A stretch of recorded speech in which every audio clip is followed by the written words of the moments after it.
चलता रहूंगा पथ पर, चलने में माहिर बन जाऊंगा, या तो फिर मंजिल मिल जाएगी या अच्छा मुसाफिर बन जाऊंगा। तो कुछ साल पहले एक रणबीर कपूर की बहुत ही अच्छी मूवी आई थी जिसका नाम था ये जवानी है दीवानी। उसमें एक डायलॉग था कि वो कहते हैं कि मैं उड़ना चाहता हूँ, दौड़ना चाहता हूँ, भागना चाहता हूँ, गिरना भी चाहता हूँ, बट रुकना नहीं चाहता हूँ।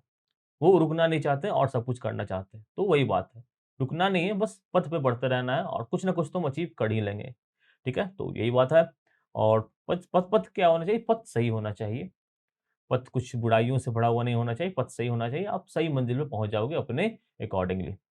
तो दोस्तों, मैं हूँ प्रकाश और स्वागत करता हूँ आप सबका डेली करंट अफेयर्स के सीरीज में। और इसमें हम डिस्कस करते हैं जो हाल-फिलहाल में हुई घटनाओं को मल्टीपल चॉइस क्वेश्चंस के फॉर्म में, जैसा कि हमारे एग्ज़ाम में पूछे जाते हैं। तो आज की इस वीडियो में हम जानेंगे कि किसने किया भारत का प्रतिनिधित्व global conference of young parliamentarians में, क्या कुछ नया लाई है सरकार अग्निवीर स्कीम में, और कहाँ शुरू हुआ है भारत की पहली बालिका महापंचायत। ये सब जानेंगे आज के करंट अफेयर में। तो स्टार्ट करते हैं आज करंट अफेयर को with very first question on screen. Question कहता है कि recently 8th global conference of young parliamentarian has been organised in Egypt. Who is representing India in this conference? हाल ही में मिस्र में युवा सांसदों का 8वां वैश्विक सम्मेलन का आयोजन किया गया है। इस सम्मेलन में भारत का प्रतिनिधित्व कौन कर रहा है? Option number A Chandrani Murmu, B S Phangnon Konyak, C Jamyang Tsering Namgyal, या डी कविता सिंह। सही उत्तर है option number B S Phangnon Konyak. ये कौन है? ये नागालैंड की राज्यसभा की मेंबर है। ठीक है, राज्यसभा है तो ये भी पार्लियामेंटेरियन है। और ये नागालैंड की पहली women elected as member of parliament of Rajya Sabha है। ठीक है, तो ये बीजेपी से आती हैं। और ये कॉन्फ्रेंस हो रहा है, ये कहाँ हो रहा है? ये इजिप्ट में हो रहा है। 8वां इस तरह कॉन्फ्रेंस है। तो जो इजिप्ट में अल-शेख नामक जगह पे अल-शेख नामक जगह है इजिप्ट में, वहाँ पे हो रहा है। 2 दिवसीय कॉन्फ्रेंस था ये। और इसमें जो है कि हाउस ऑफ रिप्रेजेंटेटिव्स और इंटर पार्लियामेंट्री यूनियन इसकी बैठक थी। मतलब कि जो भी पार्लियामेंटेरियंस हैं विश्व भर में, जो कि यंग पार्लियामेंटेरियंस हैं, बेसिकली उनका एक कॉन्फ्रेंस हुआ था। ओके? तो भारत का प्रतिनिधित्व किसने किया था? ये नाम याद रखेंगे आप। सभा एस फोंगियान कोन्यांग, और कहाँ से है ये? नागालैंड से है। बढ़ेंगे अगले सवाल पे। सवाल संख्या 2 कहता है कि which of the following country has added third highest renewable power capacity in 2021 after China? निम्नलिखित में से किस देश ने चीन के बाद 2021 में तीसरी सबसे अधिक अक्षय ऊर्जा क्षमता जोड़ी है? मतलब रिन्यूएबल एनर्जी को बढ़ावा दिया है। Option number A United States, संयुक्त राज्य America, B Japan, C India Bharat, या डी रसिया रूस। सही उत्तर है option number C India Bharat. जी हाँ, हमारा प्यारा भारत ने एक बहुत ही अच्छी उपलब्धि हासिल की है। ये तीसरे स्थान पर है हाईएस्ट रिन्यूएबल पावर कैपेसिटी में। जब मतलब उन देशों में जिन्होंने जो रिन्यूएबल एनर्जी की पावर कैपेसिटी वो अपने देश में बढ़ाई है, उसमें भारत का स्थान तीसरा है। पहले स्थान पर यूएसए और दूसरे स्थान पर चाइना है। ठीक है, ये रिपोर्ट किसके अकॉर्डिंग है? रेन 21 रिन्यूएबल 2022 ग्लोबल स्टेटस, ये रिपोर्ट है, इसके द्वारा, इस संस्थान के द्वारा ये जारी की गई है। ठीक है, तो अगर सोलर एनर्जी की बात करूँ तो इसमें भारत का स्थान है चौथा। और ओवरऑल और नॉन रिन्यूएबल एनर्जी में भारत का स्थान है तीसरा। तो भारत ने 15.4 गीगावाट की रिन्यूएबल एनर्जी है जो वो ऐड किया है। चाइना ने किया है 136 गीगावाट की, और यूनाइटेड स्टेट ने किया है 43 गीगावाट की। मैंने गलती से यूएसए को सेकंड पे कर दिया, तो पहला स्थान चाइना का, दूसरा स्थान यूनाइटेड स्टेट्स ऑफ अमेरिका का है। ठीक है, तो इसी के साथ बढ़ते हैं आगे, अगले सवाल पे आते हैं। सवाल संख्या 3 कहता है कि with the increase in life expectancy rate at birth in India, the average age of Indians has become by what? Bharat में जन्म के समय जीवन प्रत्याशा दर में वृद्धि के साथ भारतीयों की औसत आयु कितनी हो गई है? Option number A 67 years, B 68 years, 69 years, या डी 69.7 ईयर्स। ठीक है, सही उत्तर है ऑप्शन नंबर डी 69.7 ईयर्स। और इतनी जो है भारत की अब जो लाइफ एक्सपेक्टेंसी हो गई है, बढ़ के इतनी हो गई है। ठीक है, तो 69.7 ये हो गई है कितनी? 2015-2019 के दौरान। ये जो रिपोर्ट है जारी की जाती है सैंपल रजिस्ट्रेशन सिस्टम एसआरएस के द्वारा। और बट ये 69.7 तो भारत की लाइफ एक्सपेक्टेंसी है, मतलब भारत में लोग जो इतनी वर्ष तक जीवित रहते हैं। पर अगर वैश्विक स्तर पर ये बात करूँ तो वैश्विक स्तर पर ये डाटा ये 72.6 है। मतलब कि जो विश्व भर में जो है वो 72.6 लोग, 6 जो होता है वो एवरेज ईयर होता है किसी के जीवित रहने का। ठीक है, तो ये जो एसआरएस जो डाटा बनाती है, किसपे बनाती है? जो ये बर्थ की भी रिकॉर्डिंग करती है और डेथ की भी रिकॉर्डिंग करती है, और उसको एक सैंपल के फॉर्म में इसको रिप्रेजेंट करने का काम करती है। ठीक है, एसआरएस इम्पोर्टेंट संस्थान है, इसके बारे में आपको ज़रूर जानना चाहिए, किस तरह के ये सर्विस करवाते हैं। ओके, तो आगे बढ़ेंगे, अगले सवाल पे आते हैं। सवाल संख्या चौथा कहता है कि Indian standard 7 17693 2022 has been developed for which clay made of non electric cooling cabinet recently. भारतीय मानक 17 693 2022 को हाल ही में किस मिट्टी से बने नॉन इलेक्ट्रिक कूलिंग कैबिनेट के लिए विकसित किया गया है? ऑप्शन नंबर ए है मिट्टी कूलर रेफ्रिजरेटर, बी है क्ले रेफ्रिजरेटर, सी है क्ले फ्रिज या डी है कूल क्ले रेफ्रिजरेटर। तो उसका नाम क्या है, प्रोडक्ट का नाम क्या है, वो पूछा जा रहा है। सब ऑप्शन नंबर ए सही है, मिट्टी कूलर रेफ्रिजरेटर। ठीक है, तो ब्यूरो ऑफ इंडियन स्टैंडर्ड ने इससे क्या कर दिया है, इसको स्टैंडर्डाइज कर दिया है, इसको एज ए प्रोडक्ट के रूप में बना एक स्टैंडर्ड प्रोवाइड कर दिया गया। स्टैंडर्ड नंबर है 17693/2022। ठीक है, मेटिकुलर रेफ्रिजरेटर्स का नाम है मनसुख भाई प्रजापति, जो है इन्होंने जो गुजरात के हैं और इन्होंने इसको इन्वेंट किया था। ठीक है, तो ये जो ऐसा कूलर ऐसा रेफ्रिजरेटर है जिसमें बिजली की आवश्यकता नहीं पड़ती है, बिना बिजली की आवश्यकता के ये चीज़ों को कूल रखता है। ठीक है, और अब इसे बीआईएस की मान्यता मिल गई है। बीआईएस क्या होता है? बीआईएस का गठन हुआ था बीआईएस एक्ट 2016 के तहत। इसमें क्या होता है कि चीज़ों को जो क्वालिटी है उसके हिसाब पर उन्हें सर्टिफ़िकेशन मिलता है।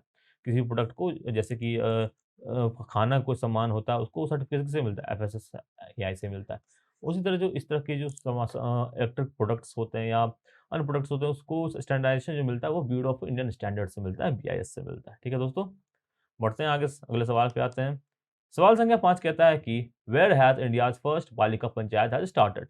भारत की पहली बालिका पंचायत कहाँ शुरू की गई है? Option number A Uttar Pradesh, B Madhya Pradesh, C Gujarat या डी राजस्थान। जान लेते हैं सही उत्तर। सही उत्तर है ऑप्शन नंबर सी गुजरात। तो जी हाँ, गुजरात में जो है इंडिया की पहली बालिका पंचायत को की शुरुआत की गई है। तो ये कहाँ पे हुआ? ये गुजरात कच्छ डिस्ट्रिक्ट में हुआ है और गुजरात कच्छ डिस्ट्रिक्ट के 5 गाँवों में इसकी शुरुआत की गई है। ठीक है?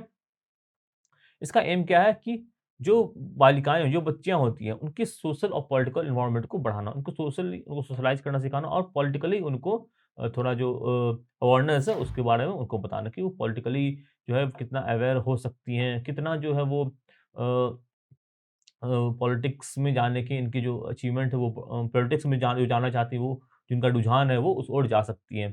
आज भी देखें तो महिलाओं का पार्टिसिपेशन पार्लियामेंट्स में काफ़ी कम रहता है।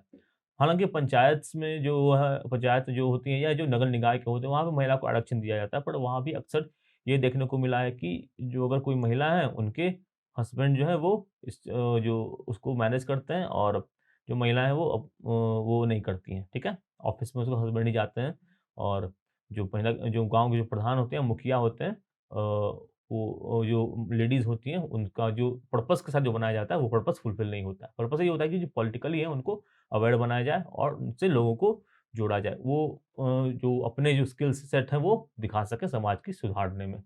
बट वो पर्पज़ इन कारणों से कभी-कभी पूरा नहीं हो पाता है। तो बस यही एक इनिशिएटिव है बालिका पंचायत का कि जो बालिकाएँ, जो बच्चियाँ हैं, वो पॉलिटिकल अवेयर हो सकें। हो सके कि इसका लॉन्ग टर्म में वो सांसद में जो बढ़ोतरी है वो हो सके, महिला के सांसदों में बढ़ोतरी हो सके। तो इस तरह के इनिशिएटिव से ये फ़ायदा हो सकता है, ठीक है? तो बेटी बचाओ बेटी पढ़ाओ कैंपेन के अंदर किया जा रहा है और ये कौन से डिपार्टमेंट द्वारा किया जा रहा है? किया जा रहा है women and child development welfare department के द्वारा, कौन से? गुजरात सरकार के, ठीक है? आगे बढ़ेंगे, सवाल संख्या 6 पे आते हैं। कहता है कि which Indian airports has been awarded as the best regional airport in India and South Asia as per the Skytrax world airport awards 2022। Skytrax world airport awards 2022 के अनुसार किस भारतीय हवाई अड्डे को भारत और दक्षिण एशिया में सर्वश्रेष्ठ क्षेत्रीय हवाई अड्डा से सम्मानित किया गया है? ऑप्शन नंबर ए है छत्रपति शिवाजी महाराज हवाई अड्डा, बी है चेन्नई अंतर्राष्ट्रीय हवाई अड्डा, सी है कैंपेगौड़ा अंतर्राष्ट्रीय हवाई अड्डा या कैंपेगौड़ा इंटरनेशनल एयरपोर्ट, डी है आईजीआई एयरपोर्ट दिल्ली या आईजीआई एयरपोर्ट दिल्ली यानी कि इंदिरा गांधी इंटरनेशनल एयरपोर्ट दिल्ली। ठीक है, तो जान लेते हैं सही उत्तर क्या है। सही उत्तर option number C Kempegowda international airport की ये जिसे कहा जाता है, ये कहाँ पे? ये बैंगलोर में है और इसे सम्मानित किया गया है sky tracks world airport awards के द्वारा। और ये जो आप इसके बारे में और जानते हैं तो स्काई ट्रैक्स जो है वो एक यूके की कंपनी है और एक कंसल्टेंसी फर्म भी है। ठीक है, तो एक्सपो एक पैसेंजर टर्मिनल का एक्सपो हुआ था पेरिस में, वहाँ पे इस अवार्ड को प्रदान किया गया है। तो ये बैंगलोर का जो एयरपोर्ट है वो बेस्ट रीजनल एयरपोर्ट माना गया कहाँ पे? इंडिया और साउथ एशिया में, मतलब इंडिया का बेस्ट एयरपोर्ट इसको माना गया है, साउथ एशिया का भी। ठीक है? तो हाँ, ये काफ़ी एक्चुअली में काफ़ी उम्दा बनाया हुआ रिपोर्ट है और काफ़ी बेहतरीन अच्छे स द द जगह से इसे डिज़ाइन किया गया है। मैंने पर्सनली विज़िट भी किया है यहाँ पे। तो बढ़ते हैं अब इसी के साथ अगले सवाल पे। सवाल संख्या 7 कहता है कि which country has launched it's third most advanced and domestically built aircraft carrier the Fujian? किस देश ने अपना तीसरा सबसे उन्नत और घरेलू रूप से निर्मित विमान वाहक पोत द फुजियान का उद्घाटन किया है? ऑप्शन नंबर ए है जापान, बी है चाइना, सी है नॉर्थ कोरिया या डी है साउथ कोरिया। सही उत्तर है ऑप्शन नंबर बी चाइना। तो चाइना ने अपना तीसरा most advanced domestically built aircraft carrier aircraft को उठाने वाला कैरियर जो है जिसका नाम है फुजियान, इसको बनाया है, इसको विकसित किया है। तो इससे पहले जो 2 एयरक्राफ्ट थे उन्होंने बनाए थे, उसका पहला का नाम था लियोलिंग निंग और दूसरा का नाम था सैंडोंग और ये तीसरा एयरक्राफ्ट है फिज़ोंग। तो इससे पहले यूनाइटेड जो स्टेट्स हैं वही इस तरह के 11 एयरक्राफ्ट बना चुका है, उसके बाद इसका तीसरा स्थान है, ठीक है? तो जो लियोलॉन्ग है जो चाइना है ये लेके आया था कहाँ से? यूक्रेन से और इसके बारे में अगर बात करें तो ये एयरक्राफ्ट कैरियर काम क्या होता है? बस एयरक्राफ्ट को एक जगह से दूसरी जगह एक पोत के थ्रू ले जाना, ठीक है? आप देख लो यहाँ पे इस पोत के थ्रू जो प्लेन है उसको एक जगह से दूसरी जगह ले जाया जा सकता है। तो चाइना का बनाया हुआ ये तीसरा जो है सबसे बड़ा क्या बोलते हैं उसको एयरक्राफ्ट कैरियर है, ठीक है? बढ़ते हैं आगे अगले सवाल पे। सवाल संख्या 8 कहता है कि recently the UK has approved the extradition of Julian Assange to the US. Julian Assange is the founder of which of the following? हाल ही में यूके द्वारा जूलियन असांजे के अमेरिकी प्रतिबंध की मंजूरी दे दी गई है। जूलियन असांजे निम्न में से किसके संस्थापक हैं? ऑप्शन नंबर ए है विकिपीडिया, बी है विकिलीक्स, सी है ब्रिटानिया या डी है चैरिटी वॉच। सही उत्तर है ऑप्शन नंबर बी विकिलीक्स। तो विकिलीक्स के संस्थापक हैं कौन? जूलियन असांजे और काफ़ी चर्चा में रहा था विकिलीक्स और कई सारे खुलासे करने के लिए जाने जाते हैं। कई सारे बड़े लोगों के नाम इसमें आते हैं, तो इसके बारे में आपको ज़रूर पढ़ना चाहिए। ये विकिलीक्स जो है वो किस तरह का संस्थान, किस तरह की मैगज़ीन है। तो ब्रिटेन की जो होम सेक्रेटरी हैं, जिनका नाम है प्रीति पटेल, इन्होंने अप्रूव किया है एक एक्सट्राडिशन को और जूलियन असांजे जिस पे यूएस में कई सारे केस चल रहे हैं, जो केस किनके चल रहे हैं? एस्पिमोज़। एस्किमोज़ का मतलब होता है कि जो सीक्रेट जो जानकारियाँ होती हैं, उसको चुराना। सीक्रेट इन्फॉर्मेशन को चुराने का जो इन पे इल्ज़ाम लगा हुआ है यूएस में, इससे इस तरह के इन पे कई सारे चार्जेज़ हैं और कंप्यूटर के मिसयूज़ का भी इन पे चार्ज लगा हुआ है, ठीक है? तो यूएस में ये वांटेड क्रिमिनल थे और ये अब ब्रिटेन में रह रहे थे। तो ब्रिटेन ने अब क्या कहा कि ये यूएस का क्रिमिनल है, अब इसे ब्रिटेन को अब इसे यूएस को सौंप देना चाहिए। तो यही बात हुई है। अभी ये कहाँ पे? अभी ये लंदन के हाई सिक्योरिटी बेलमार्स प्रिज़न में बंद है और अब ये यूएस इनको भेज दिया जाएगा, ठीक है? बढ़ते हैं आगे सवाल संख्या 9 कहता है कि Khuvsal सल झील lake national park has been added to the world network of biosphere reserves of UNESCO recently where it is located. हाल ही में खुबसुंगल झील राष्ट्रीय उद्यान को यूनेस्को के विश्व नेटवर्क ऑफ बायोस्फीयर रिजर्व में जोड़ा गया है। यह कहाँ स्थित है? Option number A India, B Russia, C Ukraine या डी मंगोलिया। सही उत्तर है ऑप्शन नंबर डी मंगोलिया। तो मंगोलिया मंगोलिया देखो यहाँ पे है चाइना और रसिया के बीच में इस तरह से लैंडलॉक्ड कंट्री है, ठीक है? तो मंगोलिया के का जो खुंगल लेक है, नेशनल पार्क है, इसको वर्ल्ड नेटवर्क ऑफ यूनेस्को में शामिल कर दिया गया है। अभी भी 34वां सेशन हुआ था international coordination council of man and biosphere programming का, जो कि हुआ था कहाँ? पेरिस के फ्रांस में। तो ये भी सवाल बन सकता है कि ये जो कॉन्फ्रेंस हुआ था, ये कहाँ पे हुआ था? तो नॉर्थ मंगोलिया के नॉर्दर्न जगह पे स्थित है ये और रसिया के बॉर्डर के पास है। तो यहाँ से रसिया का यहाँ से बॉर्डर लगता है, यहाँ पे कहीं पे है ये, ठीक है? तो ये जो प्रोविंस है खुशबल, ये रसिया के बॉर्डर पर है, ये 70% मंगोलिया का फ्रेश वाटर यहीं पे पाया जाता है। एक इंटरेस्टिंग इन्फॉर्मेशन है। खुशकल जो है यहाँ पे मंगोलिया का जो 70% का जो फ्रेश वाटर मंगोलिया में वो यहाँ पे पाया जाता है, ठीक है? और 0.4% ऑफ वर्ल्ड यानी कि वर्ल्ड में जितना भी क्या कहते हैं जो फ्रेश वाटर उसका 0.4% इसी जगह पे पाया जाता है। तो काफ़ी बड़ा नंबर है एक्चुअली में देखा जाए तो। तो लेक कितना बड़ा है ये 1635 मीटर लंबा लेक है, सी लेवल से आई मीन अबव पे स्थित है मतलब हाइट पे स्थित है लेक और 136 किलोमीटर लंबा है और 262 किलोमीटर डीप है, ठीक है? तो इंडिया में भी जो है कई सारे यूनेस्को के वर्ल्ड नेटवर्क बायोस्फीयर साइट्स हैं और इस पे सवाल बनते रहते हैं। तो इस तरह का पहला जो साइट था वो था नीलगिरी, नीलगिरी हिल्स इस तरह का पहला साइट था और भी कई सारे साइट्स हैं। तो वो कौन-कौन से हैं और रिसेंटली कौन-कौन से बने ये तो करंट अफेयर्स में आपको अपडेट कर दिया जाएगा, ठीक है? बढ़ते हैं अगले सवाल पे। सवाल संख्या 10 कहता है कि what percent of reservation has been announced by the government of India for Agniveer in central armed police forces CAPF and Assam rifles recruitment?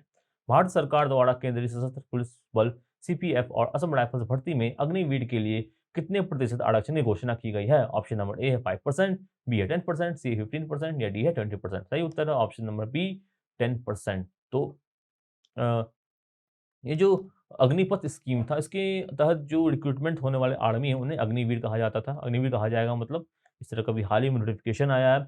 तो इसमें जो कई सारी बातें हैं, जो एज लिमिट 17.5 से 21 साल तक जिनकी एज लिमिट है, वो इस स्कीम के तहत आर्मी में भर्ती पा सकते हैं। इन्हें 4 साल की ट्रेनिंग दी जाएगी और 4 साल के बाद जो 25% जो जनसंख्या 25% सॉरी इनकी जो संख्या है, उन्हें क्या किया जाएगा, रिटेन किया जाएगा आर्मी में और 75% को एक सर्टिफ़िकेट देके और कुछ अमाउंट देके इन्हें क्या किया जाएगा, इन्हें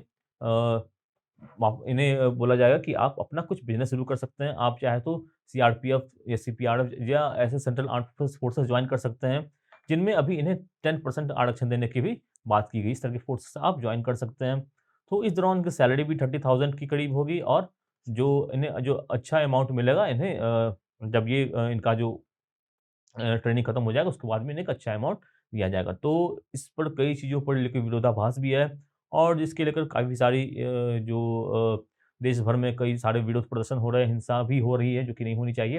तो इस विरोध प्रदर्शन के तहत ही इसको देखते हुए जो है सरकार ने इस तरह की बात की है कि जो 10% का रिज़र्वेशन इन्होंने अनाउंस कर दिया है सीएपीआरएफ में जो अग्निवीर्स होंगे उनके लिए, ठीक है? तो ये सवाल अग्निवीर से सवाल बन सकते हैं कि किस तरह का रिक्रूटमेंट प्रोसेस है और इसमें एज लिमिट्स क्या है या ये कितने वर्षों का है, तो 4 वर्षों का है। तो अग्निवीर स्कीम के बारे में आप ज़रूर पढ़ें, इस पर जो भी अपडेट्स होंगी या जो भी कुछ फैक्चुअल अपडेट्स होंगी, वो आपको करंट अफेयर के सेक्शन में भी देखने को मिल ही जाएँगी। तो सरकारी परीक्षा के यूट्यूब चैनल को फॉलो करें, करंट अफेयर्स को फॉलो करें और डेली क्विज़ को ज़रूर अटेम्प्ट करें। इससे क्या होगा, आपको डेली प्रैक्टिस बनती चलेगी। डेली आप यहाँ पे पढ़ाई करोगे, क्विज़ अटेम्प्ट करोगे, आपकी रिवीजन होती रहेगी और एक समृद्ध सा नोट्स आपका तैयार होता रहेगा करंट अफेयर का, ठीक है? करंट अफेयर को बिल्कुल फॉलो करें और अगर आपको ये वीडियो अच्छा लगा हो, इसे लाइक कीजिए, शेयर कीजिए दोस्तों के साथ, कमेंट में लिखिए आप किस तरह की और वीडियो देखना चाहते हैं।